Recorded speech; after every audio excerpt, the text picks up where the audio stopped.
어머님, 오늘까지 이 건물 비워주셔야 합니다. 저는 등기 서류와 인도 통지서를 시어머니 앞에 차분하게 내려놨습니다. 1월의 그 월요일 아침, 제 옆에는 법원 집행관과 보안업체 직원들이 함께 서 있었죠. 뭐야 이게? 내 집인데 무슨 소리야? 시어머니는 손에 들고 계시던 찻잔을 내팽개치며 소리를 질렀습니다.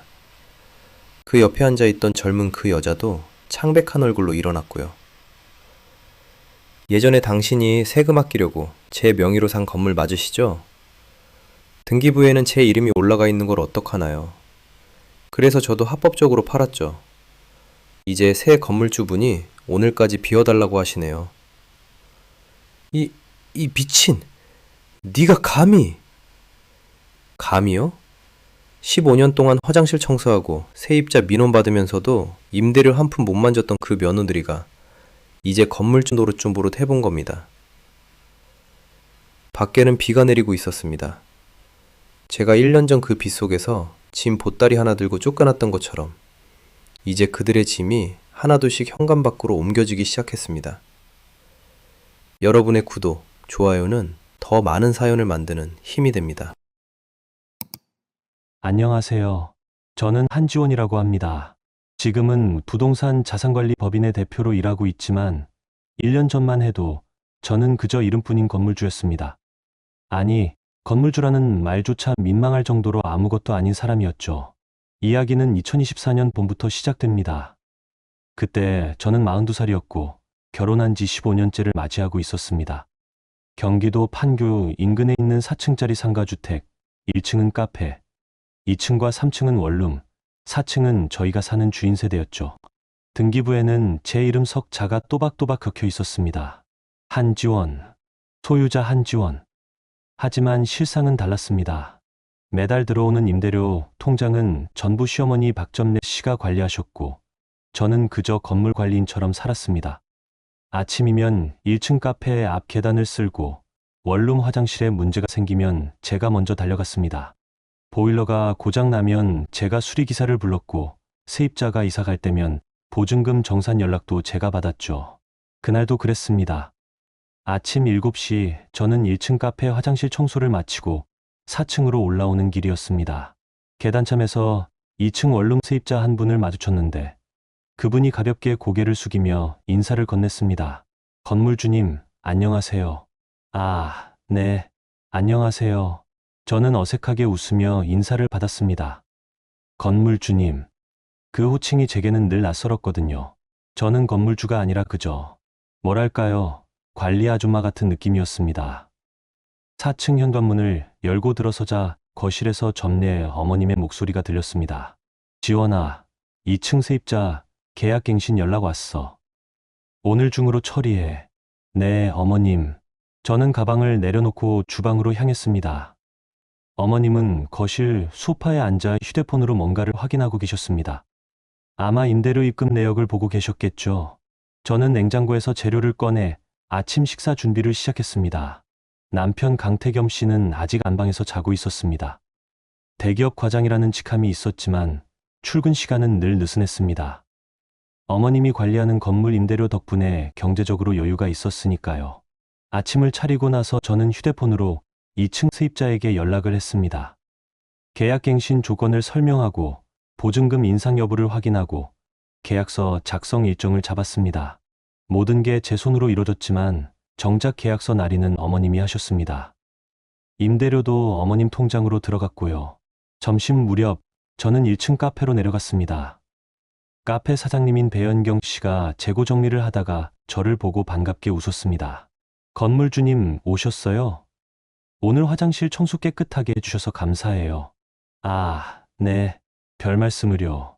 저는 어색하게 웃으며 고개를 끄덕였습니다. 연경 씨는 잠시 망설이더니 조심스럽게 물었습니다. 그런데 실례가 안 된다면 여쭤봐도 될까요? 네, 뭐든지 말씀하세요. 건물주님이 직접 관리하시는 건 좋은데 임대료나 관리비 같은 건 어떻게 처리하세요? 제가 보기엔 건물주님이 늘 일만 하시는 것 같아서요. 그 질문에 저는 말문이 막혔습니다. 임대료요? 저는 한 번도 임대료 통장을 만져본 적이 없었습니다. 관리비도 마찬가지였고요. 모든 게 어머님 손을 거쳐갔습니다. 아, 그건 혹시 시어머님이 관리하시는 거예요? 네, 그렇습니다. 아, 그렇구나. 그래도 건물주님 명의인데 좀 불편하실 것 같은데요. 연경 씨의 말이 묘하게 제 가슴을 찔렀습니다. 불편하냐고요? 사실 저는 불편함을 느낄 여유조차 없었습니다. 그저 시키는 대로 당연한 것처럼 살아왔으니까요. 그날 저녁 저는 4층 거실에서 어머님과 마주 앉았습니다. 태겸 씨는 회식이 있다며 늦는다고 연락을 해왔습니다. 저는 조심스럽게 말을 꺼냈습니다. 어머님, 제가 하나 여쭤봐도 될까요? 뭔데? 어머님은 텔레비전을 보시면서 무심하게 대답하셨습니다. 이 건물이 제 명의로 되어 있잖아요. 그런데 임대료는 제가 한 번도 못 만져봤는데. 그래서, 아니, 그냥 좀 궁금해서요. 어머님은 텔레비전에서 시선을 떼고 저를 쳐다봤습니다. 그 눈빛에는 차가운 무언가가 담겨 있었습니다. 지원아, 네가 이 건물 산 거 아니잖아. 내가 15년 전에 내 돈으로 샀어. 내 이름은 그냥 빌려준 거지. 그건 알고 있습니다. 알고 있으면 됐어. 네가 한 게 뭐 있니? 청소하고 연락받는 거. 그건 며느리면 당연히 해야 할 일이야. 임대료는 내가 관리하는 게 맞아. 저는 입을 다물었습니다. 며느리면 당연히 해야 할 일. 그 말이 제 가슴을 짓눌렀습니다. 저는 가족이 아니라 그저 일손이었던 걸까요? 네가 뭘 알아서 건물 관리를 해. 세입자 하나 잘못 받으면 건물 가치가 떨어지는 거야. 내가 다 챙기는 게 맞다고. 네, 죄송합니다. 저는 고개를 숙였습니다. 더 이상 물을 수가 없었습니다. 그날 밤 저는 지하 창고로 내려갔습니다. 거기에는 15년 전부터 제가 꼼꼼하게 기록해온 관리 일지가 쌓여 있었습니다. 세입자 명단, 계약갱신 내역, 수리 기록, 민원 처리 내역, 모든 게 제 손으로 작성된 것들이었습니다. 저는 낡은 노트 하나를 꺼내 첫 장을 펼쳤습니다. 2009년 3월, 결혼하고 한 달 뒤였죠. 첫 페이지에는 이렇게 적혀 있었습니다. 오늘부터 상가주택 관리 시작. 어머님께서 말씀하시길 내 명의로 된 건물이니 내가 책임지고 관리하라고 하셨다. 열심히 해야지. 저는 그 문장을 한참 동안 바라봤습니다. 15년 전에 저는 정말 순진했습니다. 제 명의로 된 건물이니까 제가 관리하는 게 당연하다고 생각했던 거죠. 하지만 지금 생각해보면 이상했습니다. 제 명의인데 왜 저는 한 푼도 만지지 못한 걸까요? 저는 노트를 덮고 창고 구석에 쌓인 오래된 상자를 바라봤습니다. 그 안에는 15년 전 어머님이 건물을 살 때 작성했던 서류들이 들어 있었습니다. 저는 한 번도 그 상자를 열어본 적이 없었습니다. 열어볼 필요가 없다고 생각했으니까요. 하지만 그날 저는 처음으로 그 상자가 궁금해졌습니다. 1층 카페 사장님의 질문, 어머님의 차가운 대답, 그리고 제 명의로 된 건물인데도 한 푼 못 만지는 이 이상한 상황. 모든 게 뭔가 잘못됐다는 느낌이 들었습니다. 저는 상자에 손을 뻗었습니다. 먼지가 수북이 쌓인 뚜껑을 열자 오래된 서류 냄새가 코를 찔렀습니다. 가장 위에는 부동산 매매 계약서가 있었고 그 아래에는 등기 서류, 세금 관련 서류들이 차곡차곡 쌓여 있었습니다. 그리고 그 속에서 저는 한 장의 수기 메모를 발견했습니다. 어머님의 필체였습니다. 며느리 명의로 등기, 다주택자 종부세 회피, 임대소득은 내 통장으로. 저는 그 메모를 손에 쥔 채 한참을 멍하니 서 있었습니다. 세금 회피. 그 단어가 제 머릿속을 맴돌았습니다. 어머님은 세금을 아끼려고 제 이름을 이용한 걸까요? 저는 상자를 다시 덮고 창고 문을 닫았습니다. 심장이 빠르게 뛰었습니다. 뭔가 큰 비밀을 발견한 것 같은 기분이었지만 동시에 두려움도 밀려왔습니다. 이걸 알아버린 제가 이제 어떻게 해야 할까요? 4층으로 올라오는 계단을 오르면서 저는 문득 제 인생을 돌아봤습니다. 15년 동안 저는 무엇을 했을까요?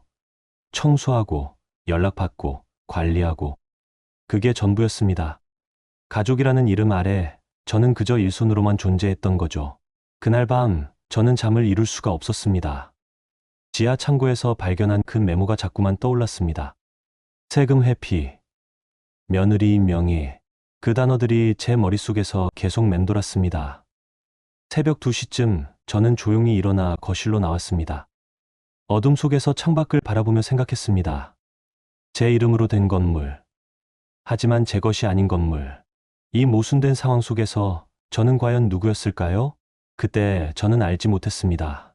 이 의심이, 이 작은 발견이 앞으로 제 인생을 완전히 뒤바꿀 거라는 것을요. 2024년 여름이 시작되던 어느 날, 저는 남편 태겸 씨의 휴대폰에서 우연히 이상한 문자를 발견했습니다. 그날은 평범한 주말 아침이었습니다. 태겸 씨는 샤워를 하러 욕실에 들어갔고, 거실 테이블 위에 휴대폰을 두고 간 상태였죠. 알림음이 울렸습니다. 저는 무심코 화면을 봤습니다. 산부인과에서 온 예약 확인 문자였습니다. 김은수님, 7월 15일 오전 10시 초음파 검사 예약이 확정되었습니다. 김은수. 그 이름을 본 순간 제 손이 떨렸습니다. 저는 태겸 씨의 휴대폰을 집어들었습니다. 비밀번호는 제 생일이었습니다. 아이러니하게도요. 메시지 목록을 열었을 때 저는 숨이 막혔습니다. 김은수라는 이름으로 저장된 대화 내역이 끝없이 이어져 있었습니다. 사랑한다는 말, 만나자는 약속, 그리고 임신 축하 메시지. 오빠, 우리 아기 건강하대요. 의사 선생님이 남자아이 같다고 하셨어요. 고생했어. 우리 아들 꼭 건강하게 낳자. 저는 휴대폰을 떨어뜨릴 뻔했습니다. 아들. 그들은 아들을 가졌다는 말이었습니다. 결혼 15년 동안 저와 태겸 씨 사이에는 아이가 없었습니다. 제 몸에 문제가 있었거든요. 그리고 그 사실은 늘 시댁에서 제 약점이었습니다. 욕실 문이 열리는 소리가 들렸습니다. 저는 재빨리 휴대폰을 제자리에 놓았습니다. 태겸 씨가 수건으로 머리를 닦으며 나왔습니다. 왜 그래? 얼굴이 왜 그렇게 하얘? 아니, 아무것도 아니에요. 저는 주방으로 도망치듯 들어갔습니다. 손이 떨려서 컵을 제대로 잡을 수가 없었습니다. 15년. 제가 이 집에서 보낸 15년이 한순간에 무너지는 느낌이었습니다. 그날 오후 더 충격적인 일이 벌어졌습니다. 점례 어머님이 거실로 저를 부르셨습니다. 그리고 그 옆에는 낯선 여자가 앉아 있었습니다. 임신한 배가 도드라진 젊고 화사한 여자였습니다. 지원아, 이리 와봐. 저는 다리가 휘청거렸지만 억지로 걸어갔습니다. 어머님은 그 여자의 어깨를 다정하게 두드리며 말했습니다. 이 사람이 은수 씨야. 우리 태겸이 사귀는 사람이고. 네, 놀랐지? 나도 처음엔 놀랐어. 근데 이 친구, 우리 집 대를 이어줄 아들을 배고 있어. 7개월 됐대. 저는 그 자리에 얼어붙었습니다. 어머님은 태연하게 마치 당연한 일인 것처럼 말을 이어갔습니다. 지원아, 너도 알잖아. 네가 아이를 못 낳는다는 거. 5년 동안 기다렸는데 이제 더는 기다릴 수가 없어. 김은수라는 여자는 저를 보며 미안한 듯 하지만 어딘가 당당한 표정을 지었습니다. 언니, 죄송해요. 하지만 저도 어쩔 수 없었어요. 사랑하는 사람의 아이를 지울 수는 없잖아요. 언니. 그 여자는 저를 언니라고 불렀습니다. 저보다 9살이나 어린 여자가 제 남편의 아이를 베고 제 시어머니 옆에 앉아서 저를 언니라고 불렀습니다. 어머님, 이게 무슨... 지원아, 현실을 봐. 너는 우리 집에 아무것도 해준 게 없어. 아들도 못 낳고 돈도 못 벌고 그저 이 건물 관리나 하면서 밥이나 얻어먹고 산 거지. 어머님의 말은 칼날처럼 날카로웠습니다. 저는 말을 잇지 못했습니다. 은수 씨는 달라. 젊고 아들을 낳을 수 있고 무엇보다 우리 태겸이를 진짜로 사랑하잖아. 그때 현관문이 열렸습니다. 태겸 씨가 퇴근하고 돌아온 것이었습니다. 그는 거실에 앉아 있는 저희를 보고 잠시 멈칫하더니 곧 담담한 표정으로 다가왔습니다. 왔어. 은수가 밝게 웃으며 일어났습니다. 오빠. 태겸 씨는 은수의 어깨를 가볍게 두드리고는 저를 바라봤습니다. 그 눈빛에는 미안함도 죄책감도 없었습니다. 그저 차갑고 무심한 시선뿐이었습니다. 지원 씨, 우리 이야기 좀 해야 할 것 같아요. 지원 씨. 그는 저를 이름에 씨를 붙여 불렀습니다. 15년 동안 함께 살았던 아내를 마치 남처럼 대하는 호칭이었습니다. 저는 그날 밤 한방에서 태겸 씨와 마주 앉았습니다. 아니, 정확히는 제가 침대 끝에 앉아 있고 태겸 씨는 책상 의자에 앉아 저를 내려다보는 구도였습니다. 조용히 이혼해줘요. 뭐라고요? 서로 힘들게 하지 말자고요. 당신도 알잖아요. 우리 사이에 이제 남은 게 없다는 거. 저는 손을 꽉 쥐었습니다. 손톱이 손바닥에 파고들었지만 아프지 않았습니다. 아이가 없는 결혼 생활이 무슨 의미가 있어요? 은수는 나한테 아들을 줄 수 있어요. 우리 어머니도 원하시는 일이고, 그렇게 쉽게 말할 수 있는 일인가요? 쉽지 않은 거 저도 알아요. 하지만 현실을 봐야죠. 당신은 이 집에 뭘 기여한 게 있어요? 건물 관리. 그건 어머니 재산이고, 당신 이름은 그냥 빌려준 거잖아요. 저는 15년 동안 뭘 했어요? 아이도 못 낳고, 돈도 못 벌고. 솔직히 당신이 없어도 이 집은 잘 돌아가요. 그 말을 듣는 순간 저는 제가 무너지는 걸 느꼈습니다. 15년이라는 시간이 제가 이 집에서 보낸 모든 날들이 한순간에 무가치해지는 느낌이었습니다. 위자료 같은 건 기대하지 마요. 잘못한 건 서로 다 있으니까 그냥 조용히 각자 길 가는 거예요. 제 잘못이 뭔데요? 태겸 씨는 한숨을 쉬며 고개를 저었습니다. 아이를 못 낳은 것부터 잘못이죠. 결혼이 뭐예요? 대를 잇는 거잖아요. 당신은 그 의무를 못한 거예요. 저는 더 이상 말할 수가 없었습니다. 그는 일어서며 마지막으로 말했습니다. 다음 주까지 생각해봐요. 조용히 나가줄 건지 아니면 법적으로 할 건지. 근데 법적으로 가면 당신한테도 좋을 게 없을 거예요. 건물명의 문제도 있고. 그는 문을 닫고 나갔습니다. 저는 어둠 속에 혼자 남았습니다. 며칠 뒤 저는 거실에서 점례 어머님과 다시 마주 앉았습니다. 은수도 함께 있었습니다. 둘은 마치 모녀처럼 다정하게 차를 마시고 있었습니다. 지원아, 결정했어? 아직은 무슨, 빨리 결정해. 은수 씨 배도 불러오는데 애 낳기 전에 정리해야지. 어머님, 저는 15년이 뭐 그리 대단해. 시도 못 받는 밭은 갈아엎어야 하는 거야. 그게 자연의 이치지. 시도 못 받는 밭. 그 말을 듣는 순간 저는 숨이 막혔습니다. 저는 사람이 아니라 밭이었습니다. 그것도 쓸모없는 밭이었던 거죠. 은수가 차를 한 모금 마시고는 조심스럽게 말했습니다. 언니, 저도 이게 편한 건 아니에요. 하지만 오빠를 사랑하고 아기도 생겼는데 어쩔 수 없잖아요. 당신이 뭘 안다고. 저도 여자예요. 언니 마음 이해해요. 근데 현실은 현실이잖아요. 오빠는 저를 선택했어요. 점례 어머님이 테이블을 탁 치며 말했습니다. 그래, 현실을 봐야지. 지원아, 너 나가면 짐은 챙겨갈 수 있어. 근데 이 건물이랑은 아무 상관없는 거야. 알겠지? 건물은 제 명의인데요. 명의가 뭐가 중요해? 내 돈으로 산 거잖아. 내 이름은 그냥 세금 때문에 빌려준 거야. 나중에 다시 내 명의로 돌릴 거니까 걱정 마. 저는 고개를 들어 어머님을 똑바로 바라봤습니다. 그게 법적으로 문제가 되는 거 아닌가요? 문제? 무슨 문제? 가족끼리 명예 빌려주는 건 흔한 일이야.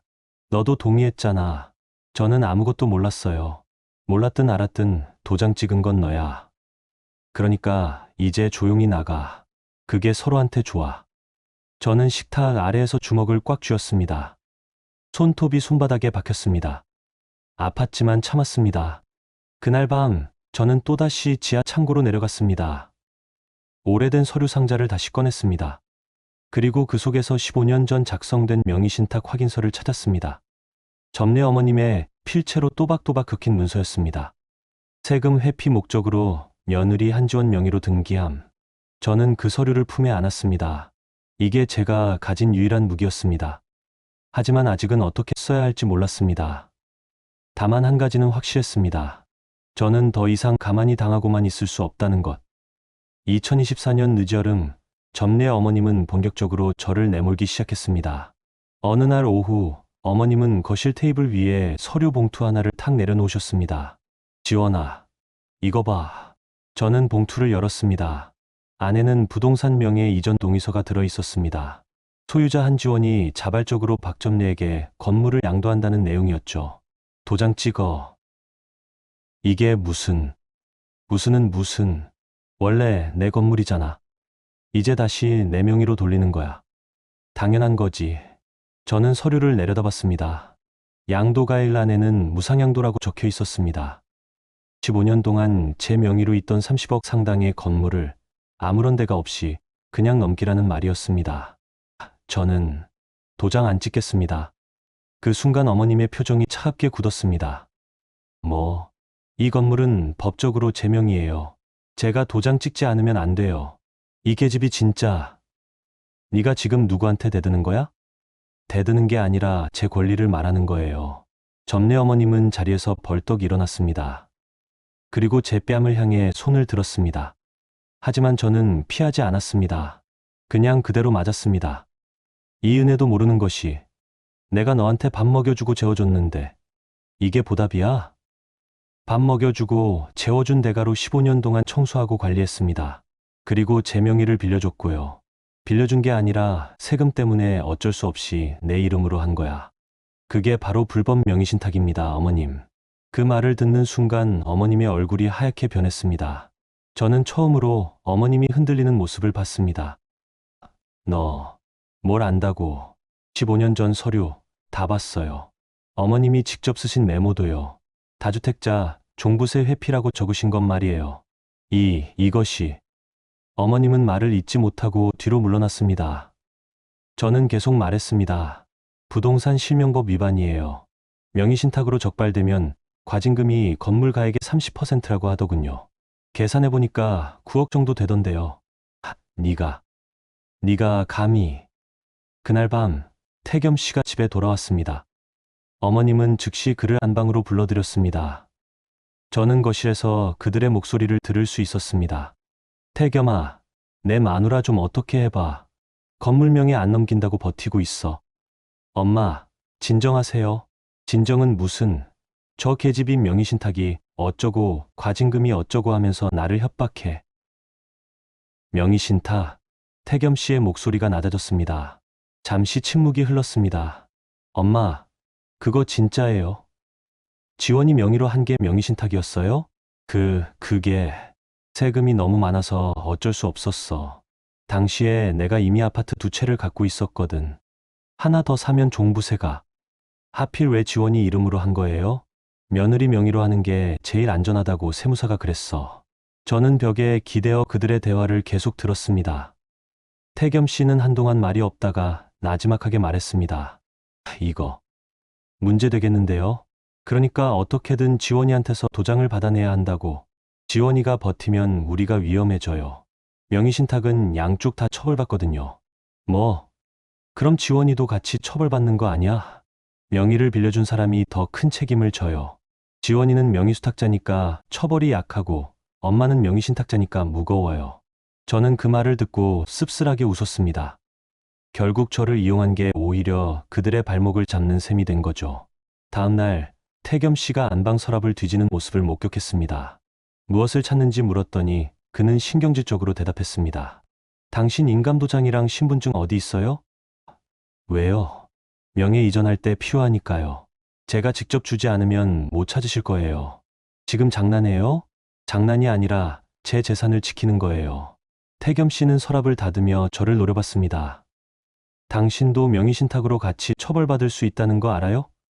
법무사한테 확인했어요. 당신도 공범이에요. 그래도 어머님보다는 처벌이 약하다고 하던데요. 이 사람이 진짜. 그리고요, 제가 가만히 당했던 게 아니에요. 15년 동안 관리 일지를 다 기록해뒀거든요. 제가 실질적으로 이 건물을 관리하고 유지했다는 증거가 다 있어요. 태겸 씨는 말문이 막혔습니다. 저는 계속 말했습니다. 어머님이 임대료를 전부 가져가고 저는 노동력만 제공한 것도 다 기억했어요. 이게 법정에 가면 어떻게 보일까요? 협박하는 거예요? 협박이 아니라 방어예요. 저는 더 이상 가만히 당하지 않을 거예요. 그날 오후 저는 혼자 지하 창고로 내려갔습니다. 오래된 서류 상자를 다시 꺼내 바닥에 펼쳤습니다. 그 안에는 15년간의 증거들이 고스란히 담겨 있었습니다. 명의신탁 확인서, 임대료 정산표, 세입자 계약서, 수리 영수증, 그리고 제가 직접 작성한 관리 일지까지. 모든 게 제 손으로 만들어진 것들이었습니다. 저는 그 서류들을 하나하나 들여다보며 생각했습니다. 이게 제 무기가 될 수 있을까? 아니면 저도 함께 무너지는 걸까? 하지만 한 가지는 확실했습니다. 이미 돌아갈 수 없는 강을 건넌 것이죠. 밤이 되어 4층으로 올라왔을 때 거실에는 점례의 어머님과 은수가 함께 앉아 있었습니다. 둘은 제 얼굴을 보자 대화를 멈췄습니다. 지원 씨, 우리 얘기 좀 해요. 은수가 먼저 입을 열었습니다.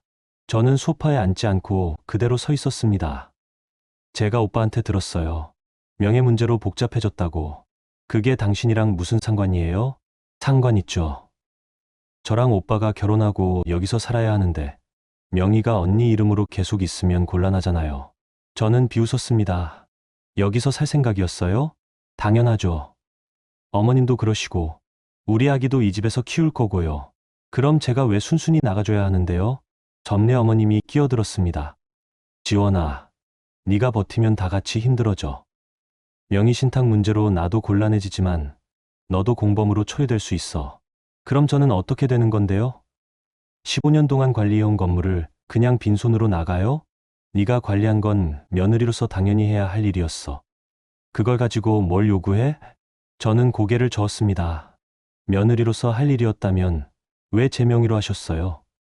그냥 어머님 명의로 하시고 저한테 관리만 시키시면 됐잖아요. 그건 세금 문제가 바로 그거예요. 어머님은 세금을 피하려고 저를 이용하신 거잖아요. 그런데 이제 와서 며느리의 도리를 말씀하시는 건 모순이죠. 저는 더 이상 대화하고 싶지 않아서 안방으로 들어갔습니다. 문을 닫는 순간 뒤에서 어머님의 목소리가 들렸습니다. 지원아, 네가 이러면 정말 후회하게 될 거야. 하지만 저는 돌아보지 않았습니다. 그날 밤 저는 짐을 싸기 시작했습니다. 곧 쫓겨날 거라는 걸 알고 있었으니까요. 하지만 이번에는 준비된 상태로 나갈 생각이었습니다. 서류 상자를 먼저 챙겼습니다. 15년간의 증거물들, 그리고 통장, 신분증, 인감도장. 제 것은 모두 제가 지켰습니다. 옷까지는 최소한만 챙겼습니다. 어차피 중요한 건 서류였으니까요. 새벽 2시쯤 저는 침대에 누워 천장을 바라봤습니다. 내일이면 무슨 일이 벌어질까요? 어머님은 어떻게 나올까요? 태겸 씨는요? 저는 알 수 없었습니다. 하지만 두렵지는 않았습니다. 오히려 묘한 해방감이 들었습니다. 15년 동안 억눌려 살았던 제가 이제야 비로소 제 목소리를 내기 시작한 거니까요. 그게 어떤 결과를 가져올지는 몰랐지만 적어도 제 손에 무기가 있다는 걸 알고 있었습니다. 그리고 그 무기는 바로 그들이 저에게 준 것이었습니다.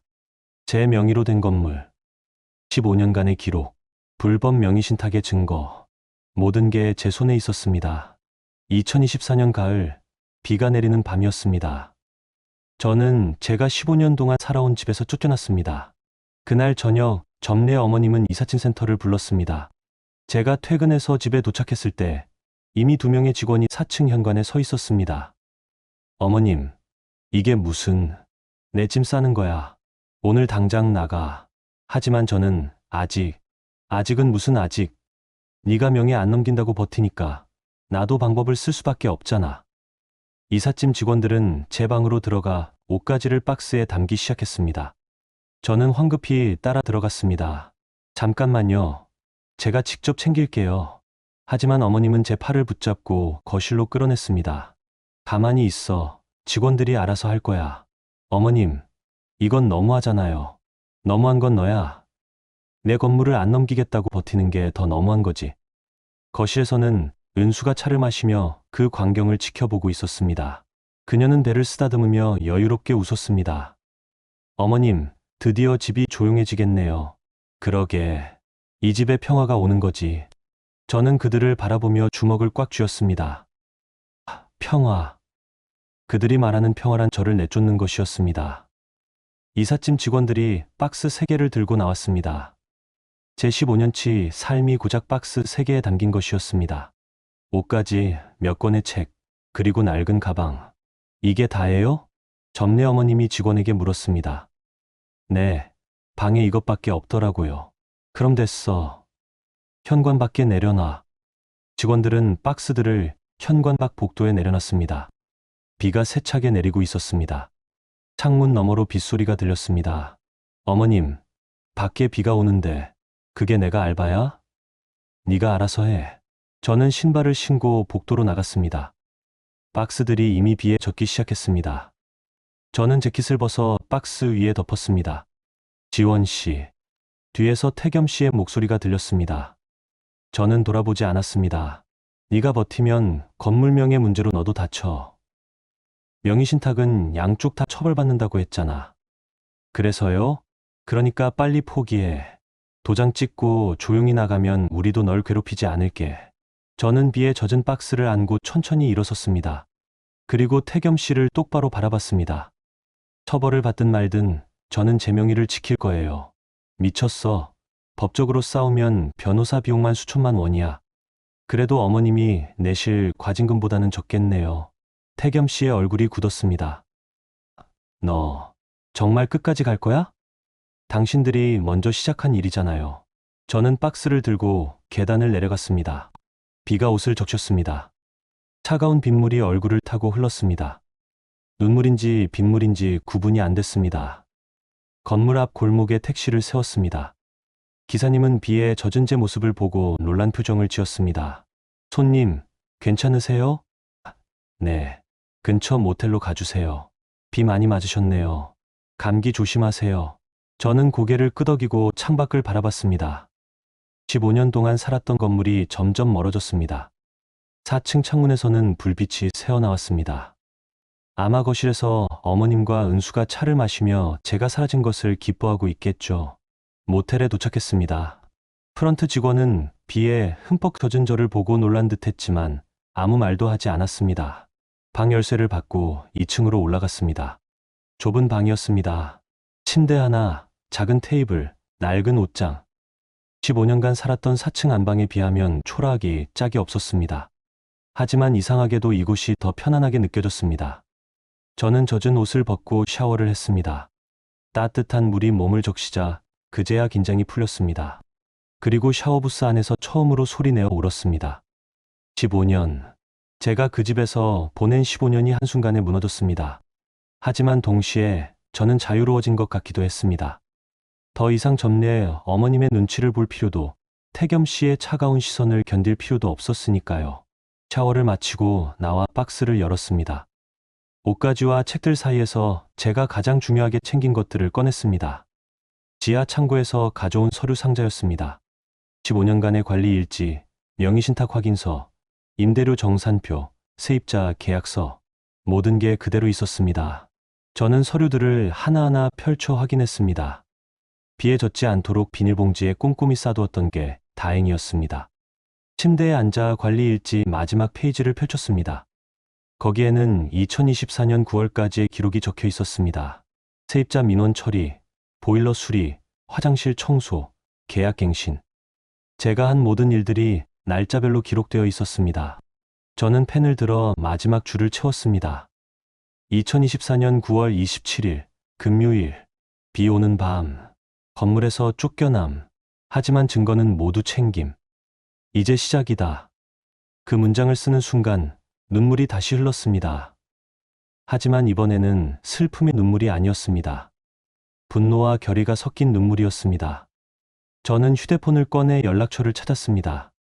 고등학교 동창 전미라, 변호사가 된 친구였습니다.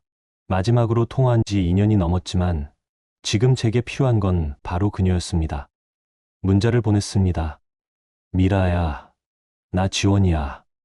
도움이 필요해. 시간 되면 만날 수 있을까? 답장은 5분 만에 왔습니다. 지원아, 무슨 일이야? 내일 오전에 사무실로 와. 주소 보낼게. 저는 휴대폰을 내려놓고 창밖을 바라봤습니다. 비는 여전히 내리고 있었습니다. 거리의 네온사인들이 빗물에 반사되어 일렁였습니다. 모텔 침대에 누워 천장을 바라보며 생각했습니다. 제가 과연 이길 수 있을까? 점례 어머님도, 태겸 씨도, 은수도. 그들은 모두 저를 무시하고 짓밟았습니다. 하지만 그들은 한 가지를 간과했습니다. 제 손에 증거가 있다는 것을요. 그날 밤 저는 오랜만에 깊이 잠들었습니다. 15년 만에 처음으로 제 결정으로 누운 침대였습니다. 비록 좁고 낡은 모텔 침대였지만 그 어느 때보다 편안했습니다. 새벽에 눈을 떴을 때 비는 그쳐 있었습니다. 창밖으로 희미한 햇살이 비쳤습니다. 저는 일어나 거울을 봤습니다. 부은 눈, 피곤한 얼굴. 하지만 그 눈빛만큼은 달라져 있었습니다. 더 이상 억눌린 며느리의 눈빛이 아니었습니다. 싸울 준비가 된 여자의 눈빛이었습니다. 2024년 늦가을, 저는 전미라 변호사의 사무실을 찾아갔습니다. 강남 한복판에 있는 깔끔한 빌딩이었습니다. 15층에 위치한 로펌 정이라는 간판이 보였습니다. 엘리베이터를 타고 올라가는 동안 제 심장은 빠르게 뛰었습니다. 과연 미라가 저를 도와줄 수 있을까? 아니, 도와주려고 할까? 2년 만에 연락한 친구에게 이런 부탁을 하는 게 맞는 걸까? 하지만 저는 다른 선택지가 없었습니다. 제가 아는 변호사는 미라뿐이었으니까요. 사무실 문을 열고 들어서자 미라가 환하게 웃으며 저를 맞았습니다. 지원아, 정말 오랜만이다. 미라야. 미라는 제 표정을 보더니 웃음을 거두고 진지하게 물었습니다. 무슨 일이야? 문자 받고 깜짝 놀랐어. 얼굴도 많이 수척해 보이고 저는 그대로 주저앉아 울어버릴 것 같았습니다. 하지만 꾹 참고 가방에서 서류 상자를 꺼냈습니다. 이거 좀 봐줄래? 미라는 상자를 받아 책상 위에 올려놓았습니다. 그리고 하나하나 서류를 꺼내 확인하기 시작했습니다. 관리일지, 명의신탁 확인서, 임대료 정산표. 5분쯤 지났을까요? 미라는 서류를 내려놓고 저를 똑바로 바라봤습니다. 지원아, 이거 심각한데? 응, 나도 알아. 15년 동안 이런 일을 당했어. 시댁에서. 저는 고개를 끄덕였습니다. 그리고 지난 몇 주간 있었던 일들을 차근차근 설명했습니다. 남편의 외도, 내연녀의 임신, 시어머니의 협박, 그리고 비 오는 밤 쫓겨난 이야기까지. 미라는 말없이 제 이야기를 들었습니다. 그녀의 표정은 점점 굳어갔습니다. 지원아, 이건 명백한 불법 명의신탁이야. 부동산 실명법 위반이고 그걸 어떻게 증명해? 이 서류면 충분해. 시어머니가 직접 쓴 메모, 관리일지, 임대료 정산표, 모든 게 증거야. 미라는 노트북을 열고 뭔가를 검색하기 시작했습니다. 지원아, 잘 들어. 복수는 감정으로 하는 게 아니라 순서로 하는 거야. 순서? 응. 먼저 등기부부터 확인해야 해. 지금 건물이 내 명의로 되어 있는지, 담보나 가압류 같은 게 설정되어 있는지 확인하는 거지. 저는 고개를 끄덕였습니다. 미라는 계속 말했습니다. 그 다음엔 세무 문제를 점검해야 해. 시어머니가 임대소득을 어떻게 신고했는지, 종부세는 어떻게 처리했는지 확인하는 거야. 그럼 시어머니가 위험해지는 거 아니야? 당연하지. 불법 명의신탁에 임대소득 누락까지 걸리면 과징금이 엄청나거든. 저는 잠시 망설였습니다. 아무리 미워도 시어머니였으니까요. 하지만 미라는 제 어깨를 두드리며 말했습니다. 지원아, 저 사람들이 널 어떻게 대했는지 생각해봐. 15년 동안 하녀처럼 부렸잖아. 그리고 이제 와서 빈손으로 쫓아냈고, 그건, 맞아. 감정에 흔들리지 마. 이건 법적 싸움이야. 네가 이기려면 냉정해져야 해. 저는 깊게 숨을 들이마셨습니다. 미라의 말이 맞았습니다. 이제는 감정이 아니라 법으로 싸워야 할 때였습니다. 그날 오후, 미라는 저를 데리고 세무사 사무실로 갔습니다. 임병구라는 중년 남성 세무사가 저희를 맞았습니다. 전 변호사님, 오랜만이에요. 임 세무사님, 이번에도 부탁드립니다. 미라는 제 사정을 간략하게 설명했습니다. 임 세무사는 서류들을 검토하더니 심각한 표정을 지었습니다. 이거 전형적인 세금 회피 명의신탁이네요. 얼마나 심각한가요? 일단 부동산 실명법 위반으로 과징금이 건물 가액의 30%예요. 30억짜리 건물이면 9억 정도 되겠네요. 저는 숨이 막혔습니다. 9억이라니. 그리고 임대소득을 시어머니 이름으로 신고했다면 이것도 문제가 돼요. 건물 명의자는 한지원 씨인데 소득은 박점래 씨가 신고한 거니까 이건 소득세법 위반이에요. 그럼 제 시어머니가 네, 상당히 큰 금액의 세금과 가산세를 물게 될 겁니다. 미라가 끼어들었습니다. 그런데 지원이도 명의를 빌려줬으니까 처벌받는 거 아닌가요? 물론 명의수탁자도 처벌 대상이긴 해요. 하지만 입증 책임은 신탁자한테 있어요. 그리고 한지원 씨는 실질적으로 건물을 관리해왔고 이용당했다는 증거도 있으니까 정상 참작이 가능해요. 저는 조금 안도했습니다. 적어도 제가 일방적으로 처벌받지는 않는다는 말이었습니다. 그럼 제가 어떻게 해야 하나요? 임 세무사는 잠시 생각하더니 말했습니다. 일단 건물 명의는 절대 넘기지 마세요. 그리고 이혼, 소송과 별개로 명의신탁 문제를 제기하는 게 좋을 것 같아요. 명의신탁 문제를 제기하면 시어머니 측에서 협상 테이블에 나올 겁니다. 과징금이 무서우니까요. 미라가 고개를 끄덕였습니다. 그리고 지원아, 건물을 처분하는 것도 고려해봐. 처분? 팔라는 말이야? 응. 내 명의니까 법적으로 네가 팔 수 있어. 물론 명의신탁 문제가 있긴 하지만 매수인한테 모든 걸 고지하고 정당한 가격에 판다면 문제 없어. 저는 깜짝 놀랐습니다. 건물을 파는 것까지는 생각하지 못했거든요. 하지만 그럼 시어머니는 손해를 보게 되겠지. 하지만 그게 바로 네가 원하는 거 아니야? 복수. 복수. 그 단어를 듣는 순간 제 가슴이 뛰었습니다. 맞았습니다. 저는 복수를 원했습니다. 15년 동안 저를 이용하고 착취한 그들에게 똑같이 갚아주고 싶었습니다. 팔면 제가 돈을 받을 수 있어요? 당연하지. 내 명의니까. 물론 명의신탁 문제로 시어머니가 소송을 걸 수도 있지만 협상으로 일부를 나눠 가질 수 있어. 미라는 계속 설명했습니다. 그리고 이혼 소송에서도 유리해져. 네가 실질적으로 재산을 가지고 있으니까 위자료 없이 쫓겨나는 일은 없을 거야. 저는 고개를 끄덕였습니다. 점점 길이 보이기 시작했습니다. 그날 저녁 미라의 사무실에서 나와 근처 카페에 앉았습니다. 미라는 커피를 한 모금 마시고는 저를 바라봤습니다. 지원아, 너 진짜 할 거야? 응. 할래. 쉽지 않을 거야. 시댁에서 엄청나게 반발할 거고 법적 싸움도 길어질 수 있어. 괜찮아. 이미 돌아갈 곳도 없는 걸. 미라는 씁쓸하게 웃었습니다. 너 15년 동안 많이 참았구나. 응. 많이 참았어. 이제 안 참아도 돼. 네가 법적으로 유리한 위치에 있어.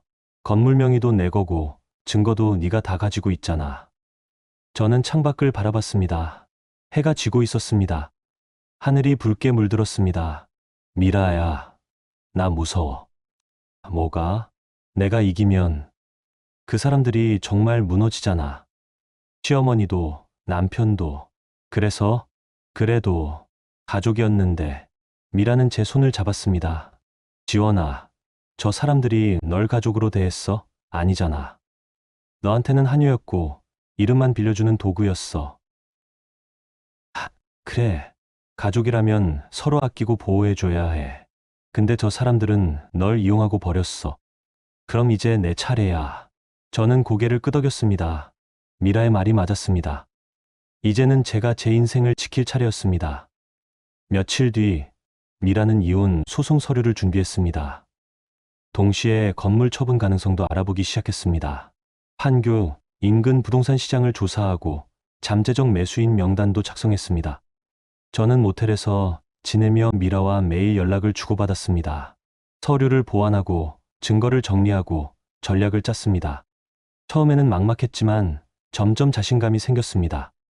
그리고 어느 날 미라가 전화를 걸어왔습니다. 지원아, 매수 희망자가 나타났어. 진짜? 응. 판교 인근에서 수익형 부동산을 찾던 투자자래. 이름은 오창식. 내 시어머니를 아는 사람이기도 해. 어머니를 안다고? 응.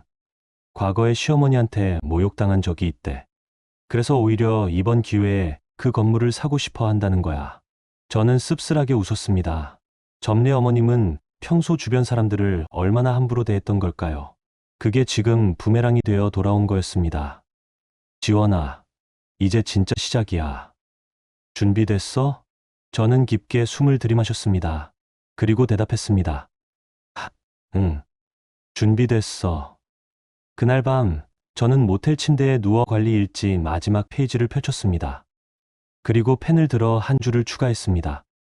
2024년 10월 18일 변호사와 세무사 상담 완료. 건물 매수 희망자 출연. 이제 반격을 시작한다. 그 문장을 쓰고 나서 저는 처음으로 미소를 지었습니다. 5년 만에 처음 느끼는 해방감이었습니다. 2024년 겨울이 시작될 무렵 저는 본격적으로 움직이기 시작했습니다. 미라와 함께 작성한 통지서를 모든 세입자에게 발송했습니다. 통지서의 내용은 간단했습니다. 앞으로 임대료 민 모든 민원은 등기명의자인 한지원에게 직접 연락 바랍니다. 그리고 제 새로운 연락처와 계좌번호를 명시했습니다. 이틀 뒤 1층 카페 사장 배현경 씨에게서 전화가 왔습니다. 건물주님, 통지서 받았어요. 네, 연경 씨. 앞으로 제가 직접 관리할 예정입니다. 그럼 다음 달 임대료도 건물주님 계좌로 넣으면 되는 거죠? 네, 맞습니다. 알겠어요. 그런데 혹시 무슨 일 있으세요? 예전 어르신이랑 사이가 조금 복잡한 일이 있었어요. 하지만 걱정하지 마세요. 모든 계약은 유효하니까요. 연경 씨는 안도의 한숨을 쉬었습니다. 다행이에요. 사실 저 어르신이 좀 까다로우셨거든요. 건물주님이 직접 하시면 더 좋을 것 같아요. 전화를 끊고 나서 저는 혼자 웃었습니다.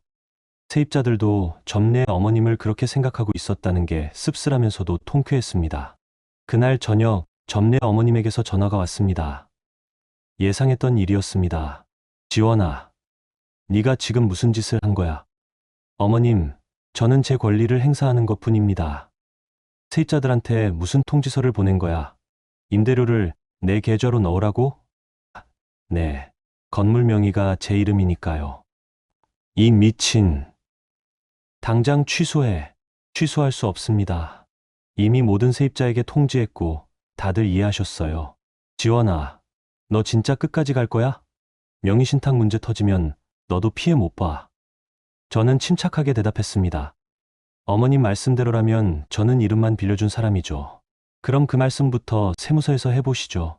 불법 명의신탁에 임대소득 누락까지 걸리면 과징금이 얼마인지 아세요? 전화기 너머로 어머님이 숨을 헐떡이는 소리가 들렸습니다. 너. 저는 15년 동안 이 건물을 관리했어요. 그리고 모든 기록을 다 가지고 있습니다. 제가 실질적으로 관리했다는 증거도요. 이 배은망덕은 어머님이죠.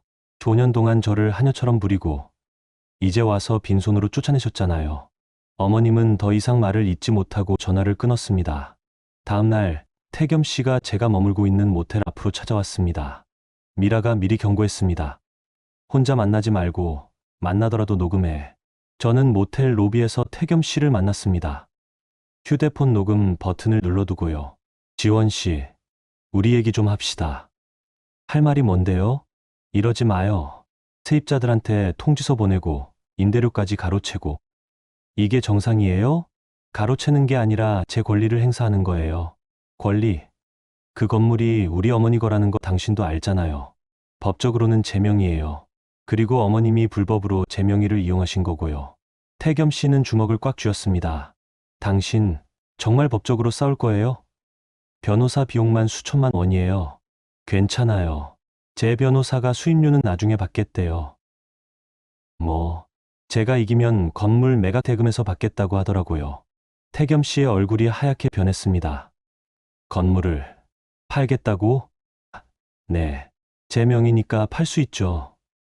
미쳤어. 그럼 우리 어머니는 어떻게 되는데?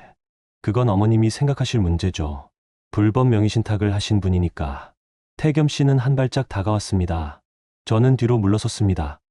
지원 씨, 마지막으로 말하는데 이러지 마요. 당신도 명의를 빌려줬으니까 같이 처벌받을 수 있어요. 제 변호사 말로는 저는 정상 참작이 가능하대요. 15년 동안 실질적으로 관리했고 임대료는 한 푼도 못 만졌으니까요. 당신 진짜. 그리고 위임장 위조건은 어떻게 되셨어요? 제 이름으로 담보대출 받으려고 하셨죠? 태겸 씨는 입을 다물었습니다. 제가 그것까지 알고 있을 줄은 몰랐던 모양입니다. 제 변호사가 조회해봤어요. 당신이 몇 달 전에 제 명의로 담보대출 상담을 받으셨더라고요. 제 인감도장은 어떻게 구하셨어요? 위조하신 거죠? 그건 사문서 위조예요. 형사처벌 대상이고요. 태겸 씨는 더 이상 말을 잇지 못하고 돌아섰습니다. 로비를 나가는 그의 뒷모습이 처량해 보였습니다. 저는 자리에 앉아 휴대폰 녹음을 멈췄습니다. 그리고 미라에게 녹음 파일을 전송했습니다. 일주일 뒤 오창식 씨와 첫 만남이 있었습니다. 미라의 사무실에서 만났는데 그는 50대 후반의 차분한 인상을 가진 남성이었습니다. 한지원 씨, 처음 뵙겠습니다. 오창식입니다. 안녕하세요. 오창식 씨는 건물 관련 서류들을 꼼꼼히 검토했습니다. 등기부, 세입자, 계약서, 관리 내역, 모든 걸 확인한 뒤에 고개를 끄덕였습니다. 좋은 물건이네요. 입지도 좋고 세입자들도 안정적이고 감사합니다. 그런데 명의신탁 문제는 어떻게 처리하실 건가요? 미라가 대답했습니다. 매매 계약서에 모든 사실을 고지할 겁니다. 그리고 소유권 이전은 법원 판결이 나온 후에 진행하고요. 그럼 시간이 좀 걸리겠네요. 네. 하지만 오 대표님께서 먼저 계약금을 치으시면 건물을 확보할 수 있습니다. 오창식 씨는 잠시 생각하더니 말했습니다. 좋습니다. 계약금 5억 먼저 드리죠. 그 대신 세입자들과 계약은 그대로 승계하는 걸로요. 물론입니다. 계약서를 작성하는 동안 오창식 씨가 저에게 물었습니다. 한지원 씨, 혹시 박점래 씨랑 무슨 일이 있으셨나요? 제가 예전에 그분한테 모욕당한 적이 있어서요. 네. 몇 년 전에 이 근처 땅을 사려고 박점래 씨한테 연락한 적이 있어요. 근데 거만하게 굴면서 저를 무시하더라고요. 당신 같은 사람한테 팔 땅 없다고. 저는 쓴웃음을 지었습니다. 역시 점례 어머님답게 주변 사람들을 함부로 대하셨던 거죠. 그래서 이번에 제가 이 건물을 매입한다는 소식을 들으시면 박점례 씨가 어떤 반응을 보이실지 궁금하네요. 오창식 씨는 씁쓸하게 웃었습니다. 계약서 작성을 마치고 계약금 5억이 제 통장으로 입금됐습니다. 생전 처음 보는 금액이었습니다. 저는 통장 잔액을 보며 멍하니 앉아 있었습니다. 미라가 제 어깨를 두드렸습니다. 지원아, 이제 시작이야. 응. 이혼 판결도 곧 나올 거야. 그리고 건물 소유권 확정 판결도. 미라야, 나 무서워. 뭐가? 이렇게까지 해도 되는 건가 싶어. 미라는 제 손을 잡았습니다. 지원아, 너 15년 동안 뭘 했어?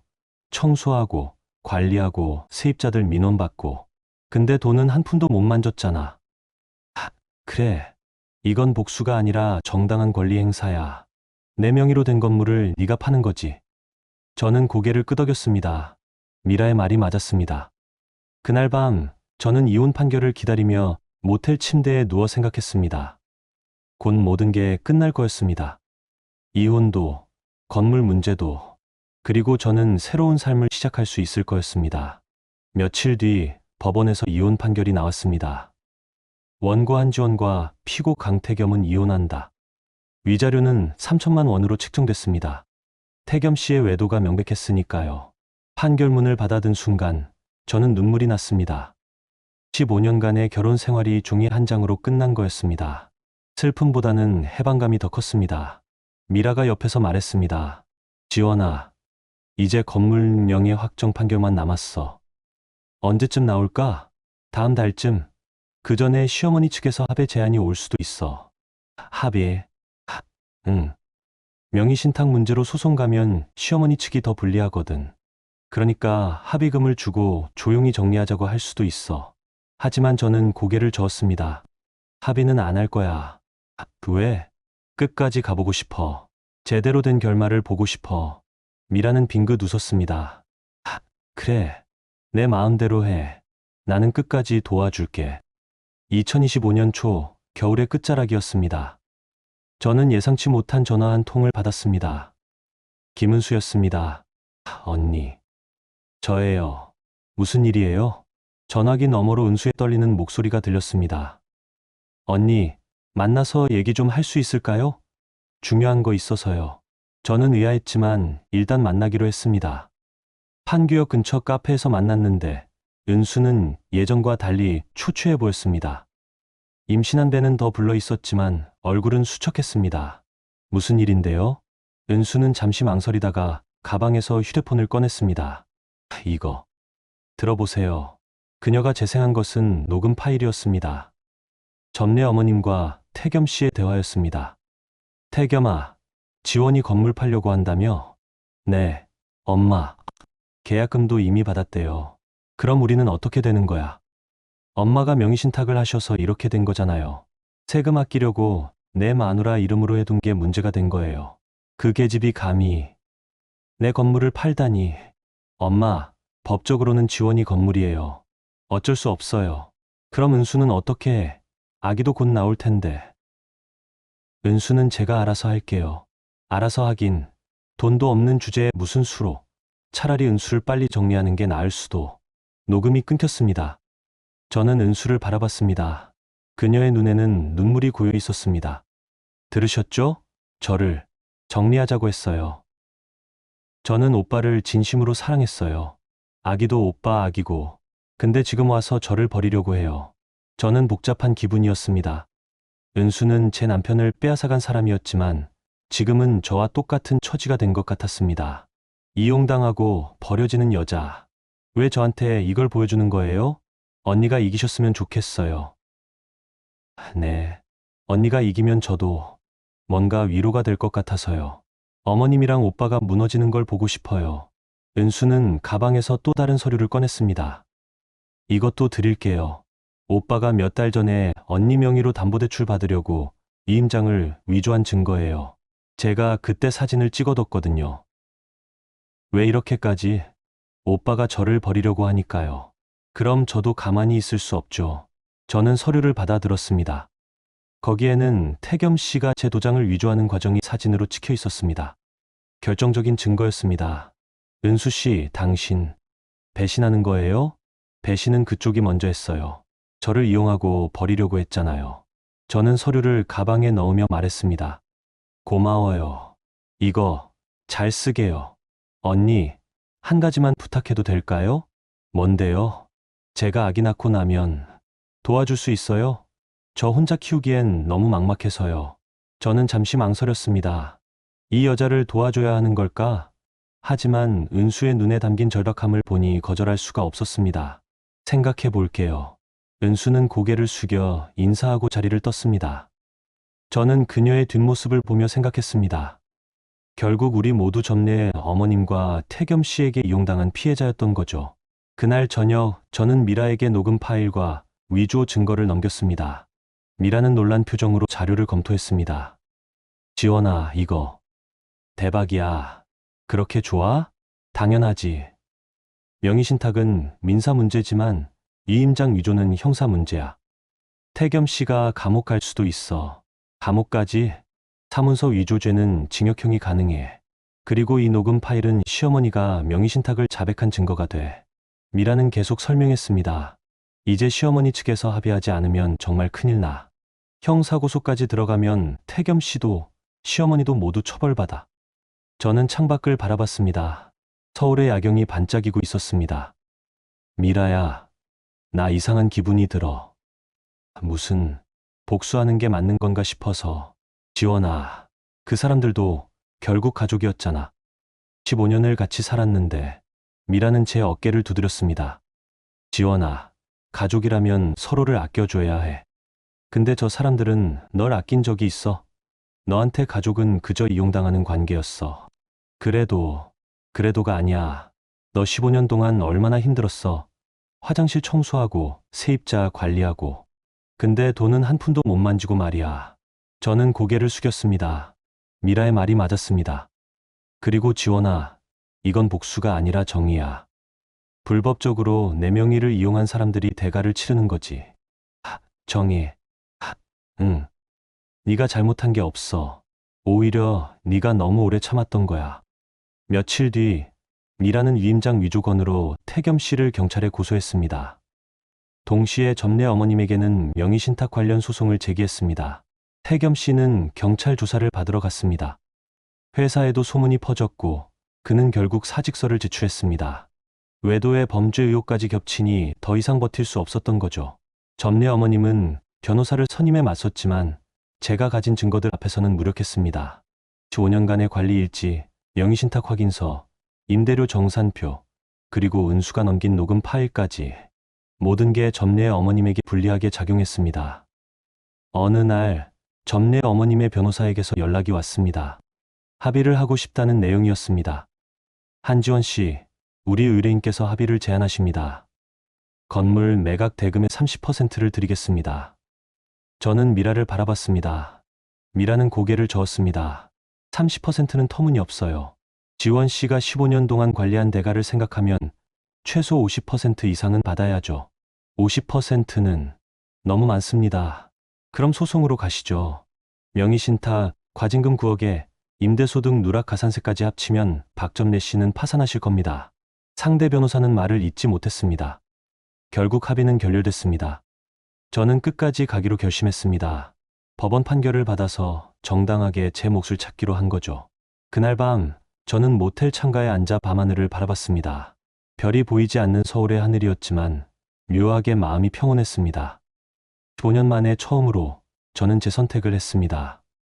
누가 시켜서가 아니라 제가 원해서 한 선택이었습니다. 그리고 그 선택이 옳다는 확신이 들었습니다. 2025년 1월의 어느 월요일 아침이었습니다. 저는 오창식 씨의 관리인, 법원 집행관, 그리고 보안업체 직원들과 함께 그 건물 앞에 섰습니다. 미라가 옆에서 말했습니다. 지원아, 준비됐어? 응. 됐어. 우리는 4층으로 올라갔습니다. 초인종을 눌렀습니다. 안에서 점례의 어머님의 목소리가 들렸습니다. 누구야? 저예요, 어머님. 지원이요. 문이 열렸습니다. 점례 어머님은 거실에서 은수와 함께 차를 마시고 계셨습니다. 둘 다 저를 보고 놀란 표정을 지었습니다.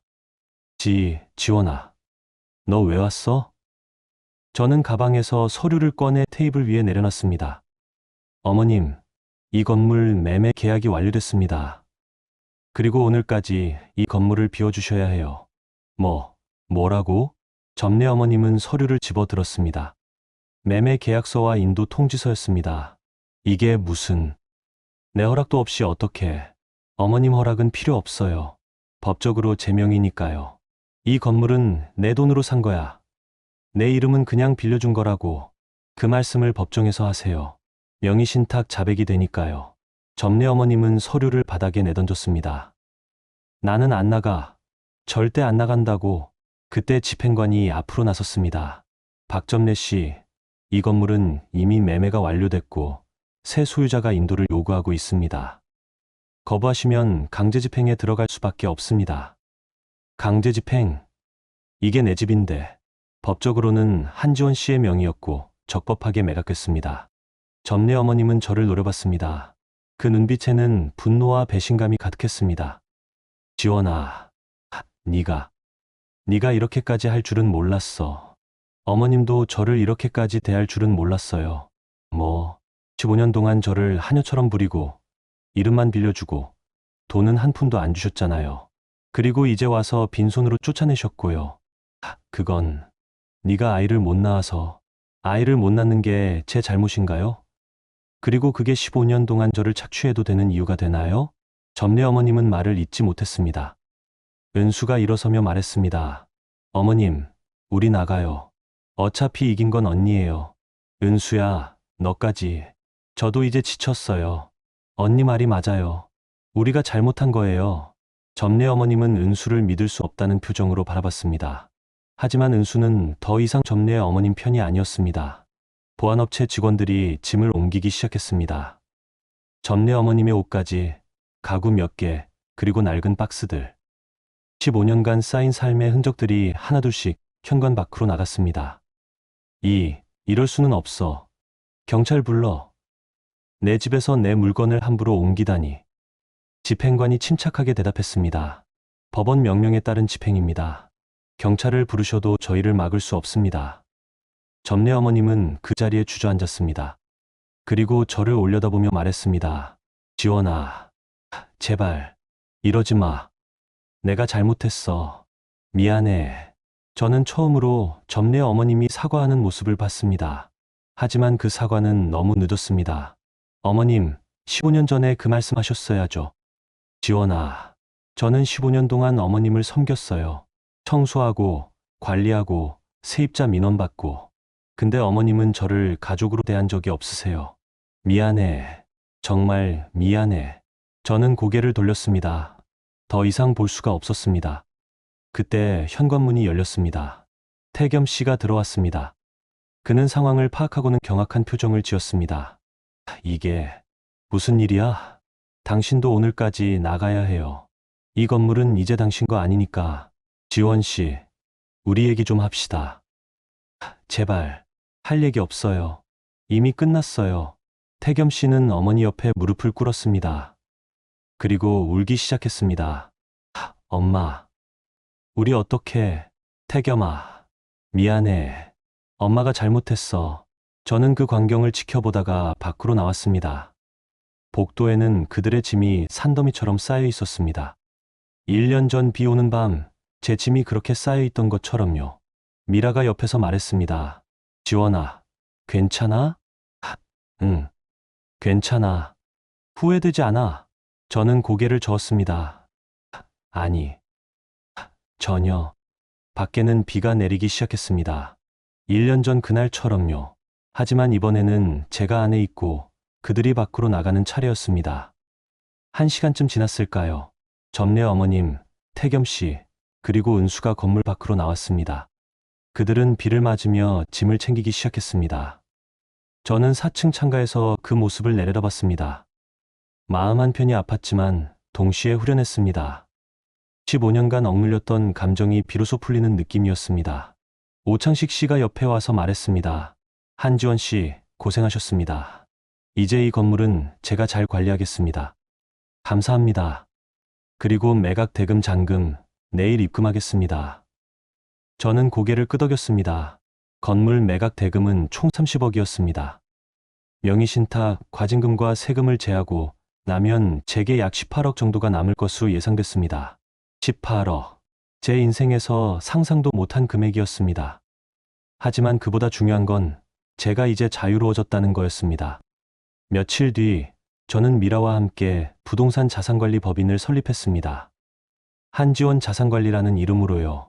제가 15년 동안 쌓은 경험과 노하우를 살려서 다른 사람들의 건물을 관리해주는 일을 시작했습니다. 첫 고객은 의외로 배연경 씨였습니다. 1층 카페 사장님이었죠. 건물주님, 아니 이제 대표님이시네요. 축하드려요. 고마워요. 연경 씨. 저도 곧 건물 하나 살 예정인데 관리 좀 부탁드려도 될까요? 물론이죠. 제가 잘 도와드리겠습니다. 사무실 책상에 앉아 명함을 내려다봤습니다. CEO 한지원. 제 이름 석자가 박혀있는 명함이었습니다. 이번에는 진짜였습니다. 누구에게 빌려준 이름이 아니라 제가 직접 만든 제 자리였습니다. 창밖으로 서울의 야경이 보였습니다. 빌딩들의 불빛이 반짝였습니다. 저는 그 불빛을 바라보며 생각했습니다. 15년 동안 저를 짓밟았던 사람들은 지금 어디서 무엇을 하고 있을까요? 점례 어머님은 월세방에서 살고 계실 거고, 태겸 씨는 새 직장을 찾고 있겠죠. 은수는 아기를 낳고 혼자 키우고 있을 거고요. 그들이 불행하기를 바라는 건 아니었습니다. 다만 그들이 자신들의 선택에 대한 대가를 치르고 있다는 사실이 묘한 안도감을 줬습니다. 저는 노트북을 열고 새로운 프로젝트 파일을 만들었습니다. 한지원 자산관리 사업계획서. 제 새로운 시작이었습니다. 그날 밤 저는 사무실에서 늦게까지 일했습니다. 피곤했지만 행복했습니다. 제가 원해서 하는 일이었으니까요. 집으로 돌아가는 길, 저는 판교 인근을 지나쳤습니다. 그 건물이 보였습니다. 이제는 제 것이 아닌 건물. 하지만 저는 전혀 아쉽지 않았습니다. 오히려 그 건물을 보며 생각했습니다. 저는 그곳에서 15년을 살았지만 진짜 제 집은 아니었다고요. 진짜 제 집은 제가 직접 만들어가는 이 새로운 삶이라고요. 아파트에 도착해 열쇠를 꺼냈습니다. 제 명의로 된 아파트, 제 돈으로 산 집이었습니다. 문을 열고 들어서는 순간 저는 비로소 집에 온 것 같은 기분이 들었습니다. 거실 소파에 앉아 창밖을 바라봤습니다. 서울의 야경이 한눈에 들어왔습니다. 저는 혼자 미소를 지었습니다. 15년 만에 저는 제 삶의 주인이 됐습니다.